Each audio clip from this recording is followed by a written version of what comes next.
So getting into Secret Wars Part 6, in truth, this comic is actually a little light on content in comparison to what we've seen so far. Where issue number 4 saw the death of Stephen Strange and the dispersing of the various survivors from the Earth 616 and Ultimate Universe continuities, issue number 6 continues the trend of their investigations into what took place between the collapse of the multiverse and the formation of Battleworld under Doctor Doom. Picking up 3 weeks after issue number 5, which concluded with Thanos standing at the wall separating Battleworld from the Marvel Zombies and Ultron army, issue number 6 opens up with Doctor Doom and Valeria Richards examining the bodies of Corvus Glaive and Proxima Midnight. Conveniently, what Hickman does here is give us a bit of information regarding who these two are by way of Black Swan. To provide a little context for the new people, when Doctor Doom had begun the process of attempting to defeat the Beyonders' efforts to destroy the multiverse, he had amassed an army to help with the task, which were called the Black Swans. As the sole survivor of the group, this woman took the name Black Swan as a singular identity and, along with a handful of others, survived the collapse of the multiverse.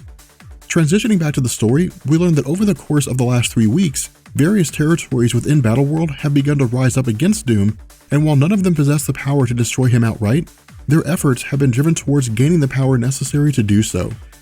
Furthermore, despite having been tasked with finding the surviving superheroes from before the collapse of the multiverse, Valeria Richards had been unable to achieve this task, but as we discovered in issue number 5, she along with several others have been working against Doctor Doom to end his rule, indicating that she's most likely lying here. This sentiment is actually compounded on when the story transitions to the Foundation. As a group that appeared during Hickman's run of the Fantastic Four and was actually referred to as the Future Foundation, the purpose of the Future Foundation was to bring the world's top minds together in an effort to develop various technologies to ensure a brighter future for the world. However, when the collapse of the multiverse happened, the individuals that we see here were the only members of the Foundation that seem to have survived.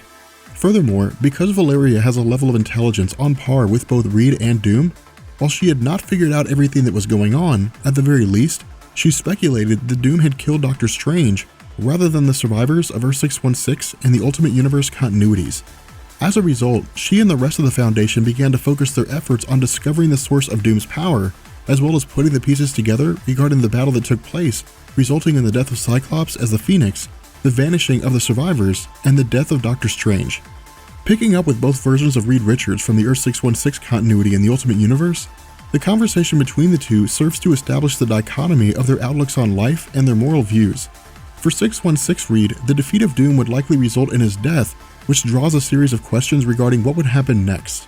However, for the Ultimate Reed, the only issue at hand is the destruction of Doom, with everything else existing as a secondary. Now this as a whole isn't wildly important, and all it really does is provide us with their differing perspectives, but also sets up Ultimate Reed to continue his role as the villain the Maker, going into all new, all different Marvel. Furthermore, the discussion between the two reveals that the insurgency within Battleworld is not a disorganized revolt among the various territories. Instead, someone referred to as the Prophet is leading these territories to freedom by helping them to revolt and then defeating the members of the Thor Corps when they arrive to restore order. In addition to this, we learn that 616 Reed is aware that his wife Susan, his daughter Valeria, and his son Franklin serve at the pleasure of Doom, and while their memories appear to have been altered in a manner that keeps them from recalling their lives before Battleworld, on a personal level, 616 Reed recognizes that unless Doom is defeated, he will effectively have lost his family. Transitioning to Castle Doom proper, what we find is that Peter Parker and Miles Morales have been tasked with locating the source of Doom's power, presumably by Reed Richards. However, as the two investigate the means by which Doom accesses his power, the two are joined by Valeria Richards, who reveals the access point. In addition to this, the modification of her memories by Doom are confirmed when Peter recognizes who she is, but she does not recognize him and doesn't know anyone by the name of Reed Richards. And so as the three begin to talk, Valeria admits that she was willing to help Miles and Peter access the source, so long as they answer the question of who it was that actually killed Doctor Strange during the battle. Confirming her belief that it was indeed Doctor Doom, Valeria lives up to her end of the bargain and provides the two with the passage they seek. Descending into the white-hot room, the two come face to face with Owen Reese. Providing him with a hamburger that's been in the pocket of Miles Morales for several weeks, Hickman toys with us a little bit by hinting at the idea that even if Reese isn't Galactus per se, at the very least, the hunger he suffers from is akin to Galactus and that he consumed everything that existed within the white space. Now, what the contents of this area was is unknown, and Hickman never actually tells us, but when Peter and Miles ask Owen about the source of Doom's power, Reese responds that he himself serves this purpose. Now again, this is really Hickman just leaving things ambiguous and will most likely be revealed at the end of the story.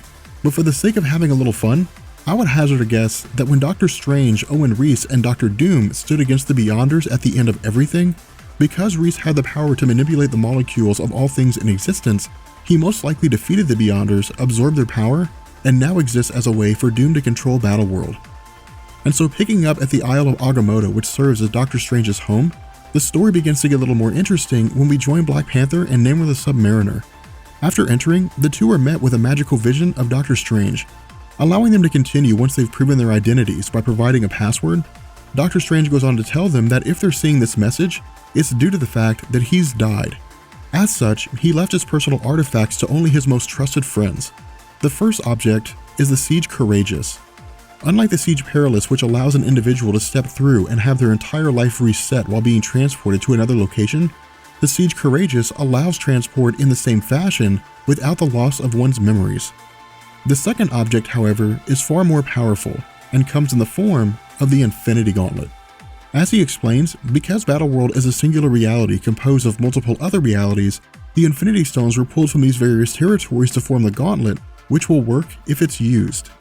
Now picking up with Susan Storm and Franklin, her recollection of the events during the early days of Battleworld come in the form of a bedtime story, but also give us one interpretation of what has happened. Beginning with the formation of the Fantastic Four, the events that took place leading to the development of their powers remains the same, except that instead of Reed Richards leading the group, instead, as far as Susan is concerned, it was led by her father, Franklin Storm.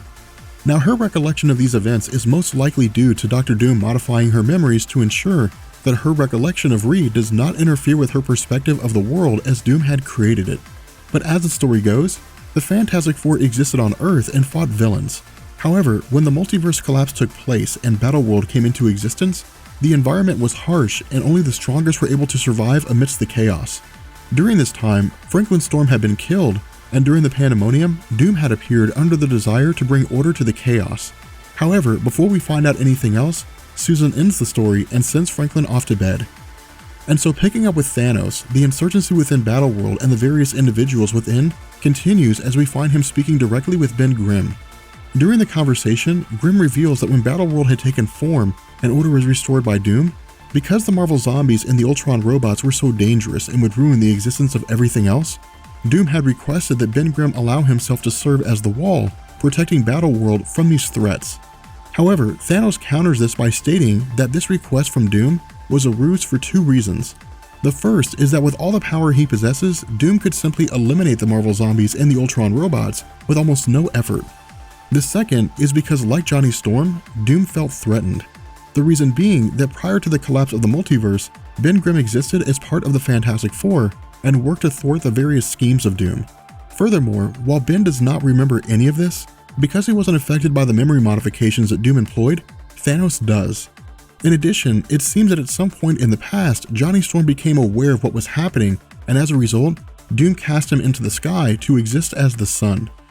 Feeding on Ben Grimm's pride and recognition that what Thanos says is true, the story comes to an end as Ben Grimm seemingly abandons his role as the wall, separating the Marvel zombies and the Ultron robots from everyone else, and joins in the uprising against Doom's rule over Battleworld. With that being said, we're going to bring this video to an end, and keep in mind guys, this comic comes out once a month, and so it won't be until November that we get back into this. With that being said, I will catch you guys later. Peace.